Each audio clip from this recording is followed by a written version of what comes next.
사랑제일교회를 중심으로 빠르게 확산되고 있는 코로나19 사태는 이번 주말과 주일이 최대 고비가 될 것으로 보입니다. 일부 기독교 연합기관이 주일 현장 예배를 독려하고 일부 교회는 현장 예배 방침을 고수하고 있어 우려가 나오고 있습니다. 코로나19 확진으로 병원에 입원한 전광훈 목사는 코로나19 확산과 관련해 음모론을 퍼뜨리며 변명과 선동을 일삼고 있습니다. 청년 사역단체 비전스테이션 미니스트리가 원격 화상회의 플랫폼을 활용해 영상으로 소통하는 방식의 온라인 집회를 열었습니다. 수련회에는 한국뿐만 아니라 미국과 필리핀 등 전 세계 청년들 1000여 명이 참여했습니다. 목회자들의 설교 준비와 변화하는 세상을 이해하는 데 도움이 되는 통계 자료를 전해드리는 목회앤 데이터. 오늘은 밀레니얼 세대의 생활과 가치관에 대해 알아봅니다. 여러분 안녕하십니까? CBS 뉴스입니다. 사랑제일교회를 중심으로 확산되고 있는 코로나19 일일 확진자가 신천지 사태 이후 처음으로 300명을 넘어섰습니다. 사랑제일교회 관련 첫 번째 사망자도 나왔습니다. 방역당국은 대유행을 막기 위해서 수도권 지역 교회들을 대상으로 비대면 예배 지침을 내렸지만 일부 교회들은 이번 주일 대면 예배를 강행하겠다고 밝혀서 우려가 커지고 있습니다. 오요셉 기자입니다. 교회 관련 코로나19 확진자가 무서운 속도로 증가하고 있습니다. 사랑제일교회 관련 확진자는 21일 정오 기준 56명이 추가돼 모두 732명이 됐습니다. 사랑제일교회와 관련된 사망자도 나왔습니다. 중앙방역대책본부는 지난 20일 코로나19 확진 직후 자택에서 숨진 채로 발견된 사망자가 사랑제일교회와 관련된 사망자라고 밝혔습니다. 용인 우리제일교회 관련 확진자는 9명이 늘어 174명이 됐으며 인천 남동구 열매 맺는 교회와 관련해선 17명의 누적 확진자가, 여의도 순복음교회와 관련해선 총 20명의 누적 확진자가 발생했습니다. 방역당국은 현 상황을 미국과 유럽이 겪고 있는 대유행의 전조 단계로 보고 수도권 지역 교회들을 대상으로 비대면 예배 지침을 내렸습니다. 이번 주말을 가장 큰 고비로 판단한 겁니다. 하지만 일부 교회들은 방역당국의 방역 지침을 무시한 채 이번 주일 대면 예배를 강행하려 하고 있습니다. 그동안 전광훈 목사 집회에 동참하는 등 전 목사를 옹호하는 행보를 보여온 한국교회연합은 회원들에게 예배를 촉구하는 공지를 전달했습니다. 한국교회연합 권태진 대표회장은 지난 19일 방역당국의 지침을 받아들일 수 없다, 모든 책임을 함께 지겠다, 예배를 멈춰선 안 된다는 내용의 긴급 공지를 전달했습니다. 예장통합총회 소속인 서울 강서구의 한 대형교회는 더욱 철저히 방역수칙을 지키면서 다른 모임이나 기도회는 온라인으로 진행하되 주일 낮 예배만은 대면으로 진행한다고 밝혔습니다. 담임 김모 목사는 교인들에게 생사화복을 주관하시는 주님 앞에 나아와 합심하여 기도하며 예배드리자며 주일 예배 참석을 강권했습니다. 은평구의 한 교회는 광복절 집회에 연사로 참여했던 담임 목사가 음성 판정을 받았다며 주일 예배를 정상적으로 진행한다고 밝혔다가 논란이 되자 다시 모든 예배를 온라인 예배로 대체한다고 방침을 바꾸기도 했습니다.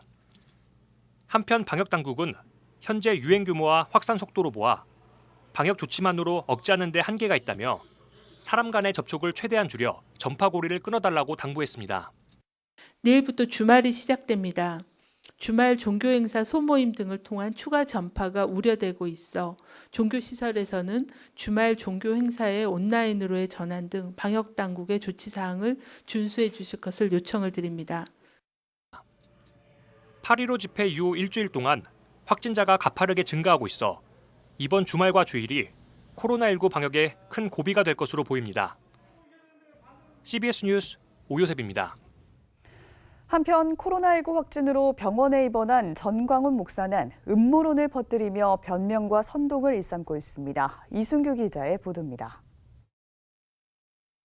사랑제일교회에서 코로나19 확진자가 처음 발생한 건 지난 12일.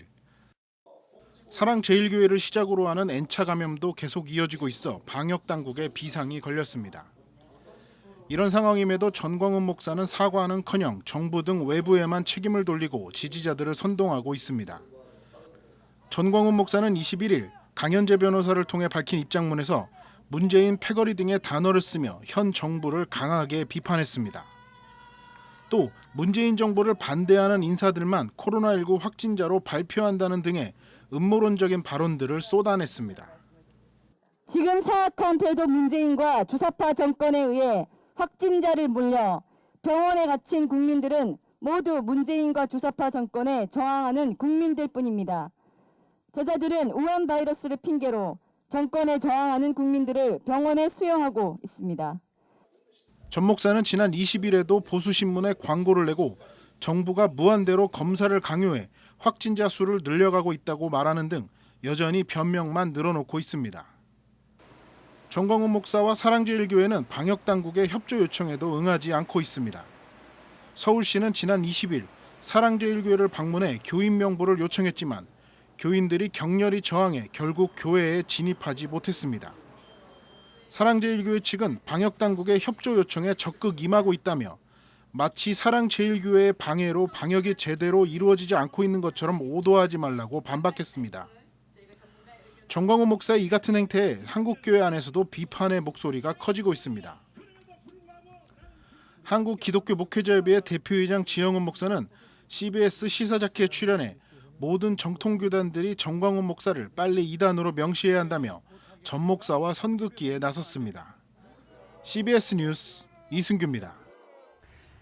청년 사역단체 비전스테이션 미니스트리가 원격 화상회의 플랫폼을 활용해서 영상으로 소통하는 방식의 온라인 집회를 열었습니다.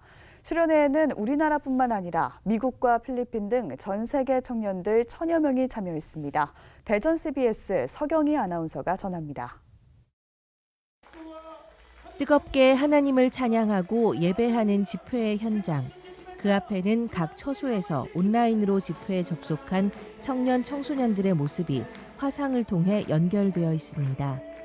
화면을 보며 경험한 은혜를 나누고 싶을 때는 아멘, 할렐루야 등의 문구를 직접 써서 표현할 수 있습니다. 코로나 상황으로 현장에 나오지 못하지만 같은 시간에 접속한 친구들과 기도하고 싶은 주제도 나눠봅니다. 한국에 처해진 지금 위기가 조금 많이 벗어나길 간절히 바라고 있거든요. 그래서 이번 이 컨퍼런스를 통해서 이제 많은 은혜로 한국이 이 위기에서 벗어났으면 좋겠습니다. 이번 집회는 서로 얼굴을 보며 소통할 수 있는 화상회의 플랫폼을 이용해 현장의 열기와 은혜들을 주고받는 형식으로 진행됐습니다. 비전스테이션 대표 황성은 목사는 코로나 시대의 새로운 목회와 사역의 패러다임이 필요한 만큼 이번 집회가 그 계기가 되길 소망하고 있습니다. 킹덤 온라인 컨퍼런스를 통해서 한국 교회 가운데 새로운 패러다임이 형성되어지길 원하고 또 저희가 부족하지만 첫 시도를 했습니다. 이것을 보시고 함께 하시는 많은 교회들 단체들이 함께 플랫폼을 준비해서 다음 세대와 청년들을 일으키는 것에 어깨동무하고 끝까지 했으면 좋겠습니다. 이번 컨퍼런스는 거리와 지역을 초월해 필리핀과 터키, 미국 등 전 세계 1000여 명이 넘는 성도가 등록해 은혜의 현장을 체험했습니다. 비전스테이션은 지난 20년간 소년원 사역과 목회자 자녀 치유 사역 등을 통해 청년 청소년을 깨우는 다음 세대 사역을 펼쳐왔습니다. 비전스테이션은 이번 온라인 집회의 경험을 바탕으로 비대면 방식의 교회 사역과 다음 세대 양육 프로그램 등을 기획해 코로나 시대에 적극 대응해 나가기로 했습니다. 이번 집회는 온라인 플랫폼 줌과 유튜브를 통해 생중계됐습니다. CBS 뉴스 서경입니다.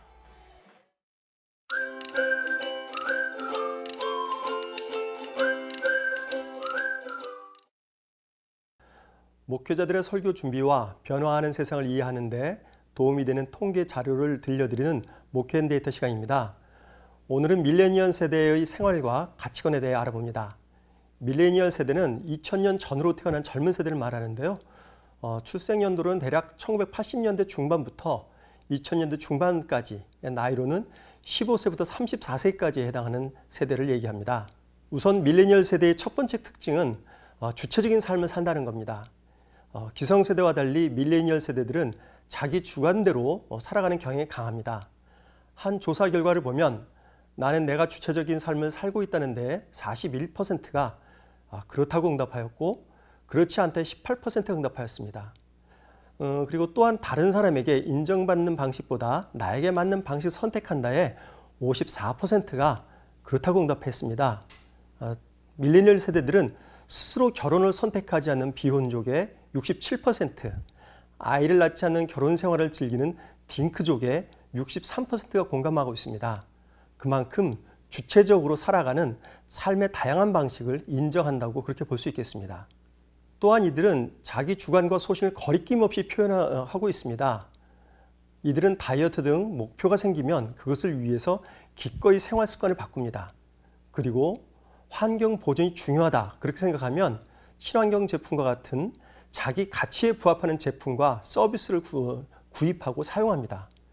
심지어 어떤 사회적 이슈에 공감하면 청와대 청원 및 서명운동에도 적극적으로 참여한다고 28%가 응답을 할 정도입니다. 또 다른 밀레니얼 세대의 특징은 검색보다는 특정인의 정보를 더 신뢰한다는 겁니다. 인터넷에는 허위 정보와 상업적 정보 상당히 많이 있습니다. 그래서 밀레니얼 세대는 검색된 정보를 크게 신뢰하지 않습니다. 이들은 신뢰할 수 있는 사람이 주는 정보를 찾습니다. 온라인에서 신뢰할 수 있는 사람, 즉 나에게 영향을 미치는 사람을 요즘 말로 인플루언서라고 하는데요. 인플루언서들은 예전에는 블로그에서, 요즘은 유튜브에서 주로 활동합니다. 그래서 밀레니얼 세대들은 유튜브에서 인플루언서 채널을 구독한다는 비율이 무려 72%나 되었습니다. 이들은 인플루언서를 신뢰한다는 비율이 52%, 신뢰하지 않는다는 비율이 3%로 신뢰도가 매우 높았습니다. 심지어 TV, 신문 등의 기존 미디어보다 인플루언서의 정보가 유익하다고 생각하는 비율이 42%나 되었습니다. 또 밀레니얼 세대들은 경험을 매우 중요시합니다. 이들에게는 여가 활동도 온몸으로 체험할 수 있는 여가 활동을 한 그런 경험이 71%나 됩니다. 이들이 즐기는 체험형 여가 활동을 보면 보드게임 카페나 방 탈출 카페와 같이 짜릿한 체험을 주는 그런 활동을 많이 하고 있습니다. 전시나 공연도 단순히 보는 것에서 벗어나 직접 만져보고 느껴보는 그런 체험형 전시와 공연을 즐긴다는 응답도 17%가 나왔습니다. 밀레니얼 세대가 체험형 활동을 좋아하기 때문에 앞으로도 65% 응답자가 체험형 여가 활동을 늘릴 것이라고 그렇게 밝히고 있습니다. 이들은 체험형 활동을 즐기기 위해서 시간과 돈이 필요하다면 기꺼이 투자하겠다. 그런 의향도 51%가 내비치고 있습니다. 여행 상품도 예전에는 단순 관광 상품이 대부분이었다면 요즘은 체험 관광이 인기를 얻고 있을 정도로 체험형 여가 활동이 큰 각광을 받고 있습니다. 취향 중심의 모임을 선호하는 것도 밀레니얼 세대의 특징입니다.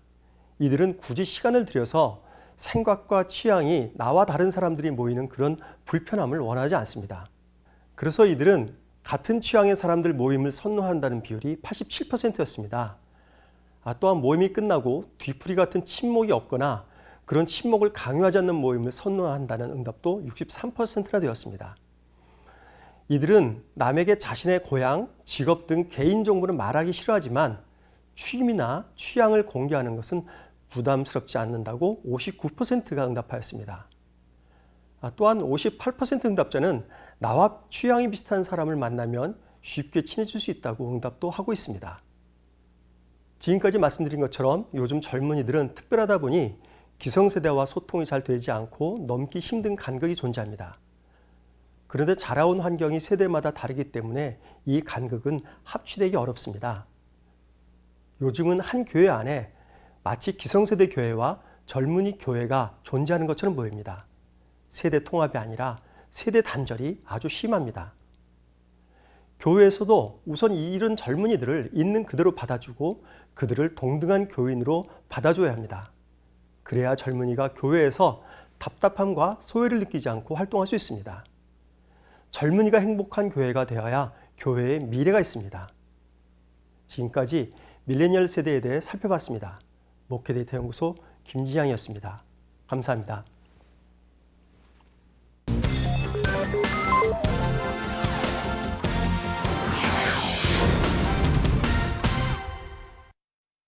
간추린 지역교계 소식입니다.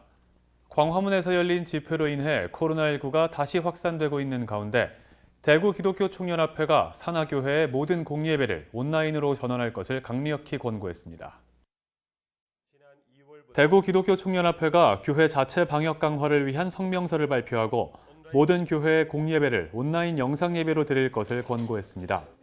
향후 한 주간, 최소한 한 주간 내지 2주간 모든 교회는 온라인 영상 예배로 모든 공예배를 전환해 주실 것을 바랍니다.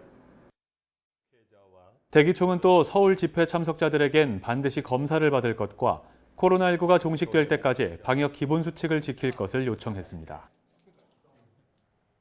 대구 성시화운동본부가 서울 일본인교회의 요시도 고조 목사를 초청해 한국교회와 일본교회의 역할을 주제로 토론회를 개최했습니다. 내 이웃을 내 몸과 같이 사랑하라고 하셨는데요. 하나님께서 독생자 주신 그 사랑으로서 우리 일본 사람들이 대한민국이 가장 가까운 이웃이니까 사랑하도록 잘 될 줄 믿습니다.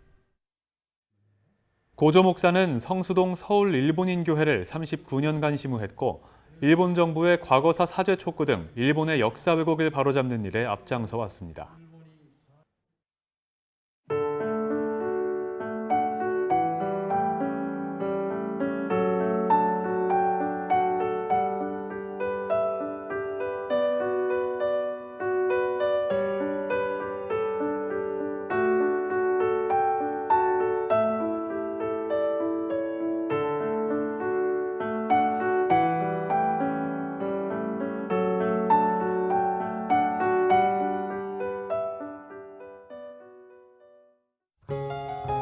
전국에 폭염특보가 발효된 가운데 내일도 습하고 더운 날씨가 예상됩니다. 내일 아침 최저기온은 21도에서 25도, 낮 최고기온은 26도에서 34도로 예상됩니다. 이상으로 뉴스를 마칩니다. 평안한 밤 보내시기 바랍니다.